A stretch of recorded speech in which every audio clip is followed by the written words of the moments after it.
Sup everyone, and this video, just understand it's made in part due to what Mtash released recently. I had another video planned. It had something to do with building teams and how expensive teams can get, and I wanted to show you guys different scales of how expensive different teams can cost to complete, but I'm gonna bench that one for another day and talk about this because we gotta strike the iron while it's hot. And I urge other content creators, if you watch me for some reason but you don't know what I'm talking about, go check out Mtash's video. I'm going to base a lot of what I'm saying today off of what he mentioned, because I think as a community, I talked to Soul and Artist about this as well. If you guys don't know who he is, Soul and Artist is a great content creator in my opinion. He's very vocal and talks a lot about these kind of issues, but we touch on this idea that when an issue comes up and content creators or whoever, a community, brings up something in this space regarding Genshin Impact, as opposed to shunning them and avoiding them or calling them doom posters, if we truly believe that it's an issue, we should say something, right? And so I'm gonna say something, because for people who have played this game for a long time, Genshin Impact, I'm not gonna say since 1.0. If you started even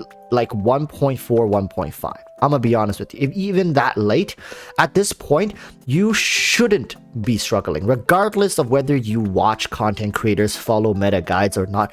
If you've been playing diligently, even like just minimally, just bare minimum effort, commissions daily, nothing else, just burn your resin, pretty much at this point, you should be at a point where most content doesn't challenge you anymore. And the fact is that when you take your built characters, your mains, like doesn't matter if you're Zhao main, Hu Tao main, Ganyu main, Ayaka main, right? Even if you're a Kaya main, Beidou main, Razor main, at this point, if you've been playing this long, there's almost nothing in the game that can still challenge you to any degree. And that's mostly in part what Mtash is saying, is that do you feel fulfilled playing the game? I guess mostly combat wise, right? This is a combat issue. Do you feel satisfied for the combat aspect of the game, where you go in, it doesn't matter what you do, you press a couple of buttons, left click a couple times, enemy's dead. Only exception being Abyss Floor 12. And I made a video yesterday actually talking about the potential of increasing the difficulty level of the game. So it kind of leans really well into what Mtash is saying here. And he's saying that he recently came to the realization that nothing survives a couple of hits. Even Floor 11 in Spiral Abyss, the monsters just get melted. And I'm assuming he is talking from the perspective of his new free-to-play account that he made a couple months ago, if I recall. And of course, he knows what he's doing. He's played, like, at this point, 3 different accounts, right? So when you have that kind of knowledge, it takes no more than a couple of months to kind of outpace everything the game has to offer. And at this point, we have to ask the question, right? Do we think HoYoverse doesn't know that this is a problem? Or do they even see it as a problem? If this is the current state of the game and nothing is being done regarding this, does this mean that HoYoverse knows what's happening and they think it is a non-issue? So if they think it is a non-issue, then let's take a step further on this and say that it's part of the game. This is how the game is supposed to be. Are we correct in assuming that the game is designed to be easy? The game is designed to be some sort of stress relief, I guess, at this point, because with the new event, to be honest, it just feels like stress relief. It's like whacking a punching bag. It's like a whack-a-mole, right? It's like squeezing one of those really squishy stress relief balls. It's like a fidget spinner. It doesn't require much brain power, to quote Mr. Mtash. You don't need to put in effort, right? And maybe if you're a newer player, maybe if you just started the game like 2 patches ago, you can come in and you can be like, wow, that's really something, right? I'm struggling over here and I find this challenging. But this is when we need to really see the numbers to get a clearer understanding of what's going on here. For the majority of the player base, are they veterans? Are they newer players? How many of the players have stuck around since patch 1.1? How many of us are left? Right? Recently, Soul of an Artist said he's done. He's fed up. If you haven't seen his video, go check it out. Right? Another creator just, hanging up his gloves and be like, I can't do this anymore. And it's mostly in part to the frustrations, right? And we're voicing one of many of the causes for this to happen. And if you're somebody who's sitting there saying like, let them quit, I don't care.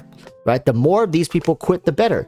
Now really think to yourselves, is that the direction we want to be taking? It's like, you don't like it, quit. You don't like it, quit. You know, the game is the ultimate rule maker here, right? EroticWalruss does whatever they want, and if you don't like it, you quit because you're wrong. EroticWalruss is right. Is that the direction we wanna be taking this this whole thing? Because I had a ton of friends, like on my friend list right now in Genshin Impact, a ton of people who I used to play this game with. Most of them have quit, right?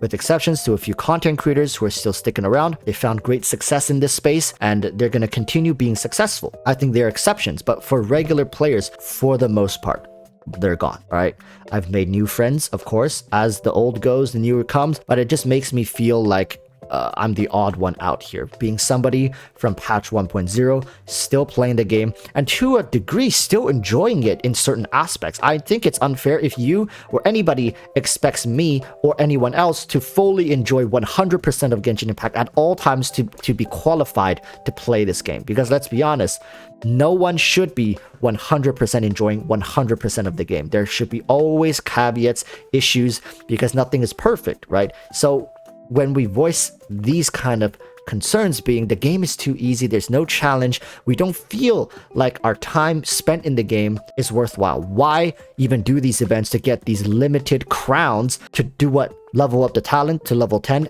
Then what? What are you going to use that level 10 talent on? Probably Abyss 12. Probably some arbitrary event that's set to some sort of difficulty level that is dedicated for Giga Whales to kind of feel like their power has somewhere to be unleashed upon. And it's not just about making more HP. It's not just about making annoying gimmicks to make you dread the challenge. We're at a very tricky point, people. How do you make the game feel fun and engaging and can be repeated without it feeling mundane?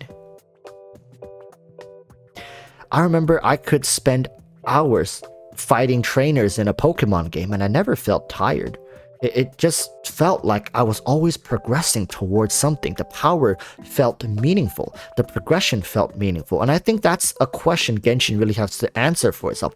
What are we progressing towards? Is there going to be a huge spike in difficulty? We're not that far into the game yet, I agree. We're around 3 nations in. Inazuma, we're going into the 4th, right? And after this, we would be around the halfway point, right? Come Sumeru. And I'm really looking, what does the game have in store for us at the halfway point? We are getting a new element. Is that element going to be necessary into combating the difficulties that Sumeru has for us? Are Dendro reactions going to become the norm going forward? Is that something that's going to be well integrated into the game and see a lot of usage? Or just kind of some tacked on side thing that we have available to us, yet just feels like it's too much for most of the time, right? I think it's safe for us to assume that Dendro is going to be bringing a lot of change to the game. And that's how I want it to be. But is that change going to be relevant for the difficulty of the content we're about to face? Looking forward to some more variety. Looking forward to some more avenues for me to unleash the power. And I know some Giga Whales who have C6 R5, and I'm just sitting here with mostly C0s and C1s, with some of them having 5-star weapons at R1. Who knows how the C6 R5 people are feeling? Like, really, what do they... I'm pretty sure they're spending most of their time in the Abyss, because anywhere else, that kind of power just feels way out of touch with reality. All right, so that's my take. I do think the Tashman, Mr. M-Tash, or M-Tash, however you want to call him, has a point here, and anybody who feels the same, say something about it. The more input we have about this, the better. Thank you guys for watching, and until next time, I urge you all to stay safe and peace. Bye.